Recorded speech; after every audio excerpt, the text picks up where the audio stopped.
2023 সালের সেপ্টেম্বরে বিএনপির ৪৫তম প্রতিষ্ঠা বার্ষিকীর অনুষ্ঠানে উপস্থিত হয়ে মাথায় গরুর দুধ ঢেলে গোসল করে আওয়ামী লীগ ছেড়ে বিএনপিতে যোগদান করেছিলেন এক আওয়ামী লীগ কর্মী। ওই ব্যক্তির নাম আবুল হাশেম সরদার। তিনি শরীয়তপুর পৌরসভার ৭ নম্বর ওয়ার্ডের ধানুকা গ্রামের মৃত আব্দুল হাই সরদারের ছেলে।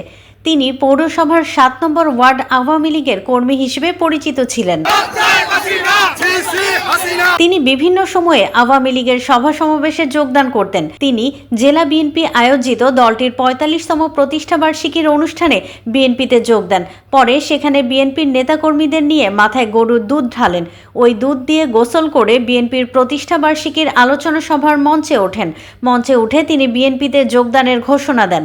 এরপর জেলা বিএনপি নেতারা মাইকে ঘোষণা দিয়ে তাকে বরণ করে নেন। ৫ আগস্ট ২০২৪-এ শেখ হাসিনার পদত্যাগের কয়েকদিন পর ডক্টর মোহাম্মদ ইউনূসকে প্রধান করে গঠিত হয় অন্তর্বর্তীকালীন সরকার। বর্তমানে আবুল হাশেম সরদার সব দলকে নিয়ে গণতন্ত্র পুনরুদ্ধারে সবাইকে আহ্বান জানান। আওয়ামী লীগ করতাম, আওয়ামী লীগের অন্যায় অত্যাচারে জর্জিত হয়ে আমি বাংলার মানুষকে দেখেছি অন্যায় অত্যাচার, চাঁদাবাজি, লণ্ঠন, ঘর পোড়া, বাড়ি পোড়া, ডাকাতি, চুরি, ছাগল চুরি, মুরগি চুরি, এগুলো ছাত্রলীগ যখন করা ধরছে তখন আমি ওই আওয়ামী লীগকে ত্যাগ করে এক মন দুধ দিয়ে গোসল করে আমি বাংলাদেশ জাতীয়তাবাদী দল বিএনপিতে যোগ দিয়েছি। কিরণ সাহেবের হাতে, কালু সর্দারের হাতে, সাইদ ইসলামের হাতে, নুরুদ্দিন অপুর হাতে আমি বিএনপিতে যোগদান করেছি।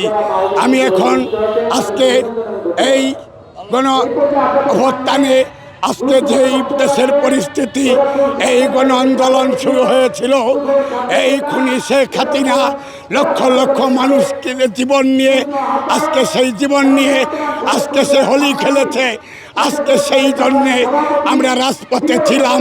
আমরা রাজপথের গণ আন্দোলনের ছাত্র ভাইদের, বিএনপির, জামাত শিবির, চরমনাই সকল দলের ঐক্যতে আমাদের এই দেশের আবার সেই গণতন্ত্র ফিরিয়ে আনার লক্ষ্যে আমরা এগিয়ে যাচ্ছি।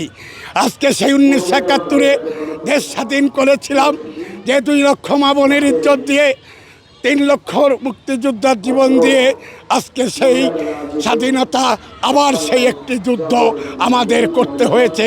ছাত্র জনতা সেই রাজপথে নেমে গণ আন্দোলনের মুখে, গণজোয়ারের মুখে ওই খুনি শেখ হাসিনা পালিয়ে যেতে বাধ্য হয়েছে।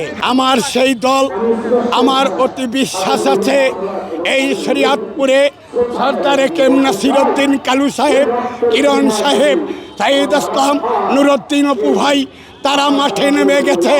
তারা ওই এসপির সাথে, ডিসির সাথে তারা কথা বলে এখন তারা ঐক্যবদ্ধ হয়ে প্রত্যেকটি জায়গায় ওই লঘু সংখ্যাকে আমরা পাহারা দিচ্ছি এবং সেই গণতন্ত্র শৃঙ্খলা ফিরিয়ে আনার জন্যে আমরা সচল আছি। এবং যারাই নাকি ঘর বাড়ি ভাঙবে, যারা নাকি অগ্নি সংযোগ করবে, দোকানপাট লুট করবে, তারা যেই দলেরই হোক না কেন, আমরা এই তত্ত্বাবধায়ক সরকারের কাছে আমরা তাদের বিরুদ্ধে মামলা দিয়ে তাদেরকে আইনের আওতায় এনে আমরা বিচার করে এই দেশকে একটি সুন্দর সর্বভূমি বাংলাদেশ, আমরা একটি সোনার বাংলা গড়তে চাই। সেই সোনার বাংলা ছাত্র জনতা নিয়েই এই সোনার বাংলা গড়া সম্ভব, এটাই আমি মনে করি।